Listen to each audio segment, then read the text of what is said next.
ఇక మేము ఏ క్షేత్రాలు వెళ్ళలేదు అని అనకూడదు. నేను అన్నీ చూసేసినట్టే ఆ పూనికి ఉండాలి. ఇలా ఎలా కుదురుతుంది? అలా ఎందుకు చెప్పారు? రామేశ్వరానికి అంత వైభవం ఎక్కడి నుంచి వచ్చింది? ఇప్పుడు మీరు కొంచెం జాగ్రత్తగా వింటే మీరు పసిగట్టేస్తారు. అది ఏదో మామూలుగా చెప్పింది కాదు. మనుష్య శరీరంతో ఉండి, మామూలుగా ఈ శరీరము నేను అన్న భావనతో ఉండి, నేనేదో సుఖాన్ని అనుభవిస్తున్నాను, నేను కోటేశ్వరరావు, నేను కుటుంబంలో ఉన్నాను, ఈ భావనతో ఉండడం బాగా అడుగున ఉన్నటువంటి భావన. ఈ భావన ఉండి ఒక సత్యమును ఒకదాన్ని అంగీకరిస్తారు. కానీ ఈశ్వరుడు ఉన్నాడు, వారణాసి అనబడే క్షేత్రం ఉన్నది, అది మోక్షపురి.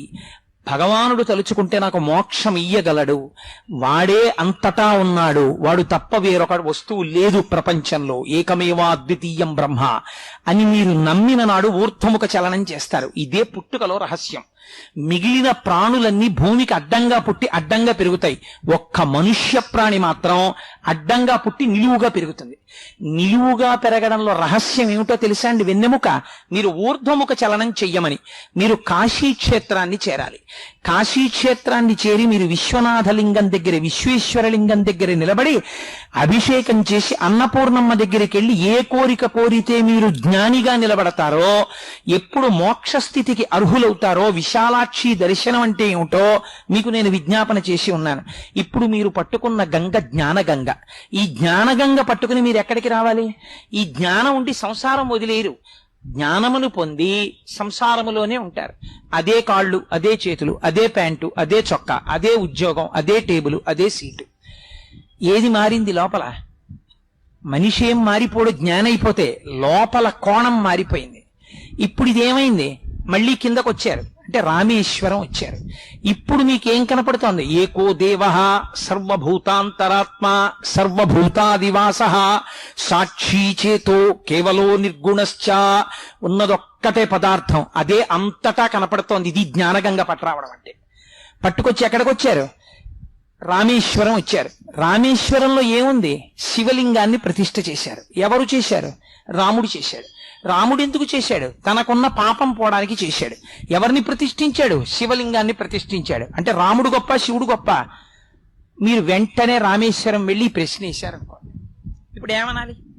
రాముడు పాతకం పోగొట్టుకోవడానికి శివలింగ ప్రతిష్ఠ చేశాడు కాబట్టి శివుడు గొప్పవాడు అనాలి కదండి.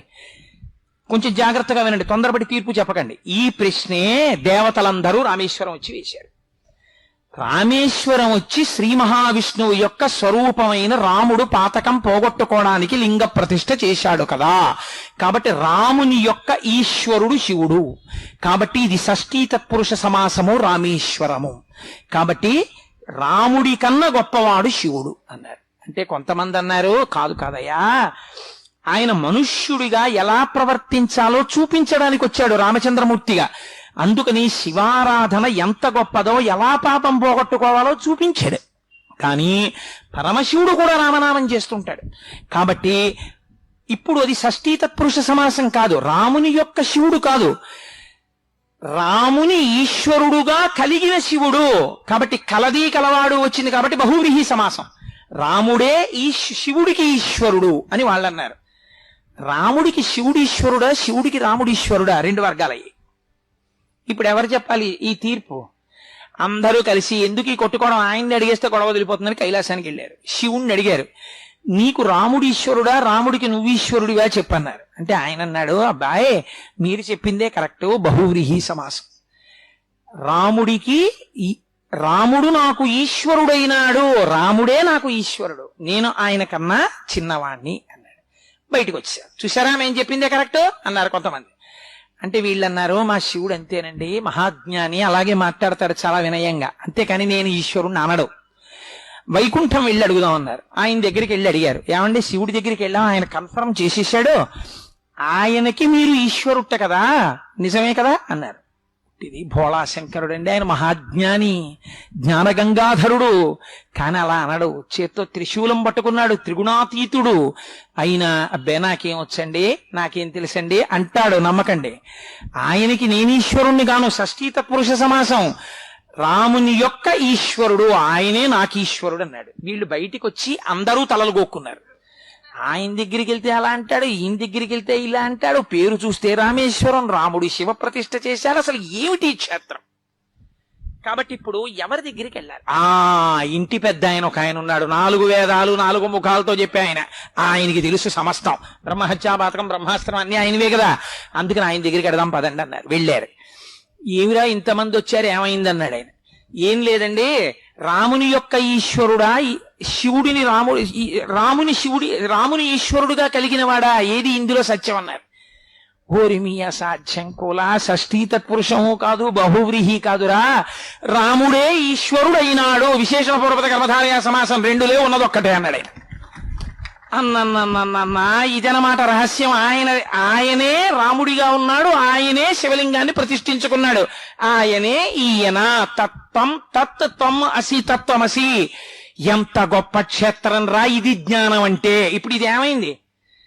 పగటిపూట మీరు భోజనం చేసినప్పుడు సత్యం తత్తేన పరిశించామి, సత్యము ఋతమగుగాక అంటే ఏది సత్యమో అది ఋతము, నేను లోపల నమ్ముతున్నది నేను పలుకుతున్నదగుగాక. రాత్రి అయితే ఋతం త్వా సత్యేన పరిశించామి, ఋతము సత్యమగుగాక.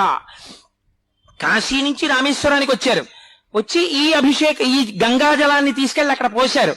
అంటే ఇప్పుడు ఏమైంది? క్రిందకొచ్చేసి మళ్లీ సంసారములో ఉన్నా మీకు సంసారము మీ జ్ఞానమునకు ప్రతిబంధకము కాదు, మీరు అంతటా ఈశ్వరుణ్ణి చూడగలిగిన స్థితిలో ఉన్నారు. ఇప్పుడు మళ్లీ ఇక్కడ ఇసుక పట్టుకుని ఎక్కడికి వెళ్ళారు? గంగ దగ్గరికి వెళ్ళారు. వీళ్ళు ఏం చేశారు? ఈ ఇసుక అక్కడ సమర్పించారు గంగ ఒడ్డున. ఈ ఇసుక అక్కడ సమర్పించడం అంటే అర్థం ఏమిటి? మనం అన్నీ కూడా చిట్ట చివరికి దేని కింద మారిపోతాయి? ప్రపంచంలో భస్మ కింద మారిపోతాయి. భస్మకి చిట్ట చివరి రూపమైనటువంటి మట్టికి అభేదం. ఇప్పుడు సముద్రపు ఒడ్డున ఉన్నటువంటి ఇసుక పట్టికెళ్ళి కాశీలో ఉన్నటువంటి గంగ ఒడ్డున వేస్తే ఏమైంది? భస్మ. తెలుసుకున్నారు? భస్మ అంటే ఏమిటో తెలుసా అండి? భ అంటే భగవంతుని, స్మ అంటే స్మరించుట. ఇది నేను వదిలిపెట్టేశాను చాలా జన్మలు, దానివల్ల తిరిగాను చక్రంలో. ఇప్పుడు నాకు తెలిసింది అంతటా ఈశ్వరుడే ఉన్నాడు. ముష్టివాడి రూపంలో నారాయణుడే, శివుడి రూపంలో నారాయణుడే, నాలో నారాయణుడే, సభ రూపంలో నారాయణుడే, అంతటా నారాయణుడే. అంతర్బహిష్యత సర్వం వ్యాప్య నారాయణ స్థిత. కాబట్టి ఎప్పుడూ నారాయణ స్మరణమే. ఇప్పుడు ఏం చేశారు? ఈ ఇసుక అక్కడ వేశారు గంగ ఒడ్డున. అంటే ఇప్పుడు మీరు ఏమయ్యారు? భస్మ స్థితిని తెలుసుకున్నారు. కాబట్టి ఇప్పుడు మీరు ఇంకే క్షేత్రానికి వెళ్ళాలి? సంపూర్ణ తీర్థయాత్ర. అంటే మీరు అన్నీ తెలిసేసుకున్నారు. అందుకని కాశీ రామేశ్వరాల మధ్యలో కాశీ వెళ్లి జలం తెచ్చి రామేశ్వరంలో, రామేశ్వరం ఇసుక కాశీ పట్టికెళ్లడంలో సంపూర్ణ యాత్ర అయిందండం వెనకాతల మీరు లోపల పెరగవలసినటువంటి స్థితిని చెప్పింది. అంతేగాని ఓ 2,000 రూపాయలు 5,000 రూపాయలు జేబులో వేసుకుని అలా వెళ్ళిపోయి తీసుకొచ్చేసి ఇక్కడ పోసేసి ఇక్కడ పట్టుకెళ్ళి అక్కడ పోసేసి అయిపోయింది తీర్థయాత్ర అనమని కాదు దాని ఉద్దేశం. అలా ఎదగడం నేర్చుకో. ఎదగడం నేర్చుకున్న నాడు నువ్వు సంపూర్ణ తీర్థయాత్ర చేసినట్టే, అన్ని క్షేత్రములు నువ్వు చూసేసినట్టే, అంతటా నువ్వు తెలుసుకున్నట్టే అని శాస్త్ర ప్రమాణం. కనుక అది 2 మహాసముద్రముల యొక్క సంగమ స్థానం రామేశ్వరం. మీకు ఆశ్చర్యం ఏమిటో తెలుసా అండి? కొన్ని 100 అడుగుల ఎత్తు రాజద్వారం. రామేశ్వర క్షేత్రాన్ని జీవితంలో దర్శించి తీరాలి. నిజంగా ఆశ్చర్యం ఏమిటో తెలుసా అండి? తెల్లవారుతుంటుంది. ఇందులో అందరూ బహుశా రామేశ్వరం దర్శనం చేసేసిన వారేనేమో.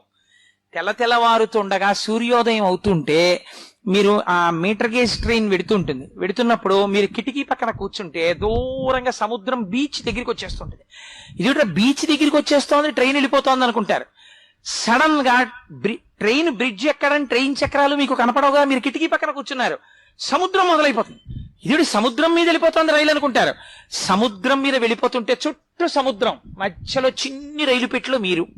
సముద్రం దాటి వెళ్ళిపోయి ఆ ఇసుక తెన్నెల మీద కాస్తున్నటువంటి ఆ చక్కటి కర్బూజాకాయలు, చిన్ని క్షేత్రాలు దాటుకుంటూ వెళ్ళి రామేశ్వరం అని చిన్న బోర్డు అక్కడ దిగ్గాని మీకు ఆశ్చర్యం ఏంటో తెలుసా అండి? కొత్త ప్లాట్ఫామ్ కడదామని అక్కడ తవ్వుతుంటే దక్షిణామూర్తి యొక్క పెద్ద మూర్తి దొరికింది. రైల్వే వాళ్లే రైల్వే ప్లాట్ఫామ్ మీద దక్షిణామూర్తికి అద్భుతమైన మందిర నిర్మాణం చేశారు. అంత గొప్ప క్షేత్రం రామేశ్వర క్షేత్రం. అక్కడ సంతానము లేనివారు సుబ్రహ్మణ్యేశ్వర స్వామి వారికి అద్భుతమైనటువంటి పూజలు కూడా చేస్తుంటారు రామేశ్వరంలోని. కనుక అంత వైభవోపేతమై ఆ కాశీ రామేశ్వరాలు అంత గొప్ప క్షేత్రములయ్యాయి.